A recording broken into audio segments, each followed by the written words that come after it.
సుబ్బారావు గారు continue sir. Pawan గారు, సహజంగా ఎక్కడైనా కానీ ఏదైనా సంఘటన జరిగితే ఆ బాధితులను ఓదార్చడానికి వెళ్తారు. కానీ ఈయన రాజకీయానికి ఉపయోగించుకోవడానికి వెళ్తున్నాడు అనే విషయం ఇక్కడ స్పష్టం, రాష్ట్ర ప్రజలకు తెలుసు. నువ్వు కృష్ణా జిల్లా విజయవాడ నగరం చాలా తీవ్రమైన ఇబ్బందుల్లో ఉన్నప్పుడు నువ్వు ఏం పిలిపివ్వాలి? ప్రతిపక్ష పార్టీని విమర్శించడం కాదు, నీ క్యాడర్కి అయా ఆపదలో ఉన్న వాళ్ళని ఆదుకోండి, పార్టీ కార్యకర్తలంతా ముందుకు రండి, వాళ్ళ దగ్గరికి వెళ్ళండి అని చెప్పి పిలిపివ్వాలి. నువ్వు అది మానేశావు. కానీ ఈవెన్ సినీ యాక్టర్ల దగ్గర నుంచి అందరూ కూడా వాళ్ళకు తోచిన విధంగా వాళ్ళ పార్టీ నుంచి వాళ్ళ వ్యక్తిగత నిధుల నుంచి ఈ యొక్క బాధితులకు సహాయం చేస్తా ఉన్నారు. నువ్వేం చేసావని చెప్పేసి ప్రజలు అడగరా? నువ్వు విమర్శించడమే లక్ష్యంగా పెట్టుకొని ఆయన ఏమంటాడు, ఎమ్మెల్యేలు ఎక్కడున్నారు, ఎంపీలు ఎక్కడున్నారు, మిగతా అధికార పార్టీ వాళ్ళు ఎక్కడ ఉన్నారని చెప్పేసి విమర్శ చేస్తారు. ఇక్కడ ఒక లోపం అయితే జరుగుతుందండి. ఏంటంటే జగన్మోహన్ రెడ్డి అన్ని వ్యవస్థలను నిర్వీర్యం చేసి అధికారులను చెప్పు చేతుల్లో పెట్టుకున్న కొంతమంది ఇంకా కొనసాగుతున్నారు కాబట్టి ప్రభుత్వాన్ని అబాస్పాలు చేయాలని చెప్పేసి వారి నిర్లిప్తత, నిర్లక్ష్యాన్ని వ్యవహరిస్తున్నారనేది వాస్తవం దీంట్లో. అంతేకాకుండా ఆయన ఏమంటాడండి, పాపం బుడమేరుగాను చంద్రబాబు నాయుడు గారికి ఇంటి ఉన్నటువంటి కరకట్ట మీద ఉన్న ఇంటికి లింక్ పెడతాడు. అసలు దానికి దీనికి ఏమైనా సంబంధం ఉందా? చూసే వాళ్ళు అసహించుకుంటారనే ఆలోచన కూడా లేకుండా ఆయన యొక్క వ్యవహార శైలి ఉంది. ఈ రోజు నువ్వేం చేస్తున్నావు? నీ ఎంపీ, నీ రాజ్యసభ సభ్యులు, నీ కార్పొరేటర్లు, నీ పార్టీ నాయకులు ఇప్పటికే రాజీనామా చేస్తా ఉన్నారు. ఎవరు ఒక్కరు కూడా నీ ఒక్క మాట తప్ప ఆ రోజు గౌ గౌ అని అరిచినటువంటి ఆ కుక్కలు ఎవరైతే ఉన్నారో వాళ్ళెవరు కూడా ఈ రోజు మాట్లాడట్లేదు కదా. సార్ ఓకే సుబ్బారావు గారు, అంటే మనం ఇందాక మాట్లాడిన టాపిక్ ఏదైతే పులివెందులకు సంబంధించి జగన్మోహన్ రెడ్డి అవినాష్కి మధ్యలో ఏంటి, ఎందుకు ఈ గ్యాప్ పెరుగుతోంది? ఆ సొంత నియోజకవర్గంలో జగన్మోహన్ రెడ్డిని ప్రజలు ఎందుకు దూరం పెడుతున్నారు? ఇక్కడ ఒకటండి, జగన్మోహన్ రెడ్డిని కానీ వైఎస్ఆర్సీపీ పార్టీని కానీ పులివెందులు కానీ కడప ప్రజలు కానీ నమ్మే పరిస్థితిలో లేరు.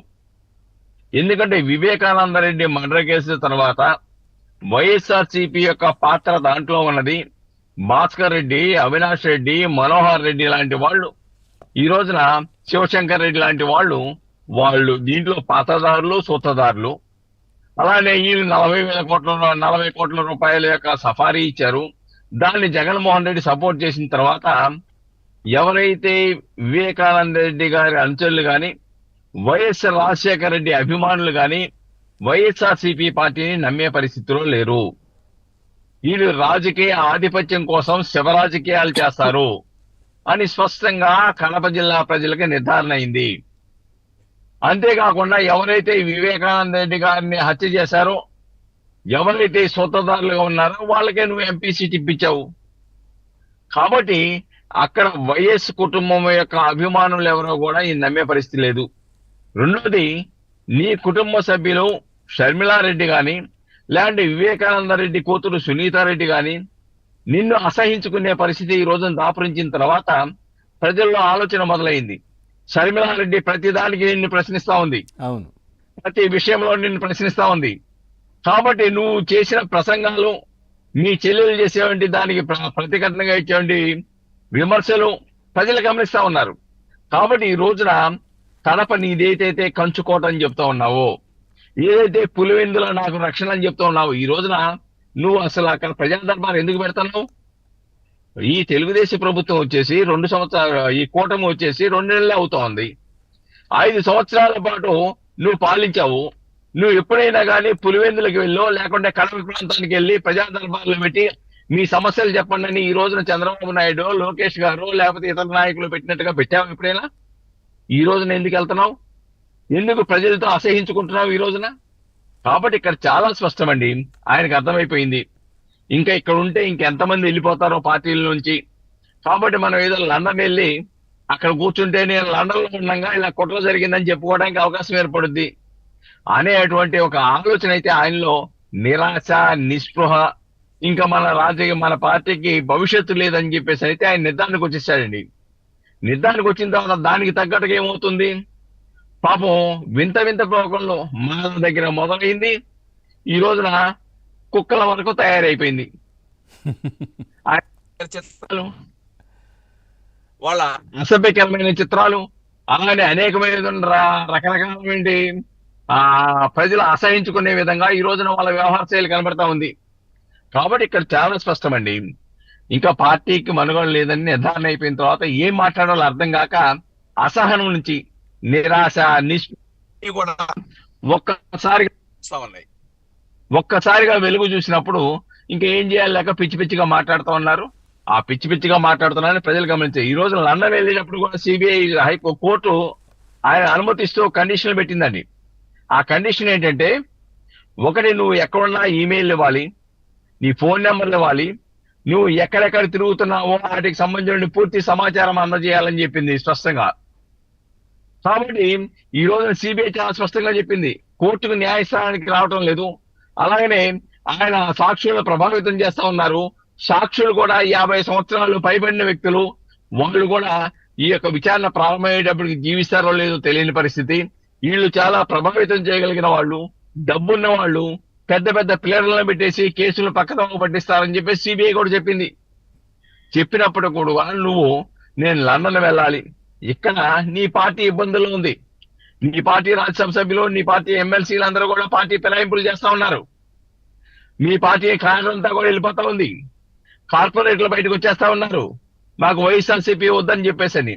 మీ పార్టీ ఇంత తీవ్రమైన ఇబ్బందులు ఉంటే నువ్వు లండన్ వెళ్ళి మీ అమ్మాయి పుట్టినరోజు చేసుకుంటావా?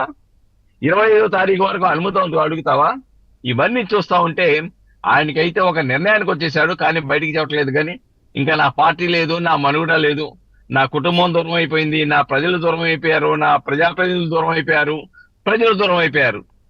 కాబట్టి ప్రత్యామ్నాయం లేదు. కాబట్టి ఏదో ఒక నిందలేసి ఏదో గుట్టగాల్చి మొహానేస్తే వాళ్ళే తుడుచుకుంటారులే అన్నట్టుగా ఈ రోజున జగన్మోహన్ రెడ్డి యొక్క వ్యవహార శైలి స్పష్టంగా కనబడతా ఉంది. ఈ రోజున మనం చూసాం కదా, ఇందాక హైకోర్టు వారు చెప్పారు, 14 మంది టీడీపీ కార్యాలయం మీద దాడి చేసినటువంటి లేదా అప్పిరెడ్డి గాని, అవినాష్ రెడ్డి గాని, నందిగం సురేష్ గాని, రఘురామ్ లాంటి వాళ్ళు 14 మంది మీద ముందస్తు బెయిల్ రద్దు చేశారు. అలాగే చంద్రబాబు నాయుడు గారి ఇంటి మీద దాడి చేసిన జోగి రమేష్ కి నీకు బెయిల్ ఇచ్చే అధికారం లేదు, నీ మీద దారుణమైన ఆరోపణలు ఉన్నాయి, నిర్ధారణ అయింది, ఇన్వెస్టిగేషన్ లో వెలుగు చూసిందని చెప్పారు చాలా స్పష్టంగా. కాబట్టి ఇటువంటి పరిస్థితులు ఒకదాని మీద దెబ్బలు జరుగుతున్నాయి, ఒకదాని మీద వెలుగు చూస్తా ఉన్నాయి, మీ నాయకుల యొక్క ఆగడాలు వెలుగు చూస్తా ఉన్నాయి, అలానే అనేకమైన ఆరోపణలు వస్తున్నాయి. దాన్ని తట్టుకోలేక ఈ రోజున వింత వింత పోకళ్ళు వేసి అధికార పార్టీ చేసేది, ఒక ముఖ్యమంత్రి నీళ్లలో దిగి కలెక్టర్ ఆఫీస్ దగ్గర కూర్చొని ఇంత శ్రమ పడతా ఉంటే, ప్రజలు హర్షిస్తా ఉంటే, ఈయన చంద్రబాబు నాయుడు గారిని విమర్శిస్తాడు జగన్మోహన్ రెడ్డి. ఏం చేశారని చెప్పేసరి. నువ్వేం చేసావు చెప్పు? ప్రతిపక్ష హోదాలో నీ పాత్ర కూడా ఉంది కదా అక్కడ. చంద్రబాబు నాయుడు గారు అంత కష్టపడి 75 సంవత్సరాల వయసు ఉన్నటువంటి వ్యక్తి ఈ రోజున ప్రజలను ఆదుకోవడానికి ఏదైతే ఉద్యోగస్తులు ఉన్నారో వాళ్ళు సక్రమంగా ఆయన ఉంటేనే పనిచేస్తారని చెప్పేసి హుదూద్ తుఫాన్ని ఆదర్శంగా తీసుకొని, ఆయన పాత్రను ఆదర్శంగా తీసుకొని ఈ రోజున ఆ యొక్క వరద ముప్పు ప్రాంతాల ప్రజల దగ్గరికి వెళ్తా ఉన్నారు. దాన్ని విమర్శించే దౌర్భాగ్య పరిస్థితి ఉన్న తర్వాత ఆయన యొక్క మనస్తత్వం, ఆయన యొక్క ఆలోచనని ప్రజలు చేతరించుకుంటున్నారు. నెక్స్ట్ ఆయనకు కూడా ఆ సీటు కూడా ఇవ్వకుండా పోగొట్టుకోవడానికి కావాల్సినటువంటి వెరితలలు వేస్తున్నారు అనేది ఇక్కడ సుస్పష్టం పవన్ గారు.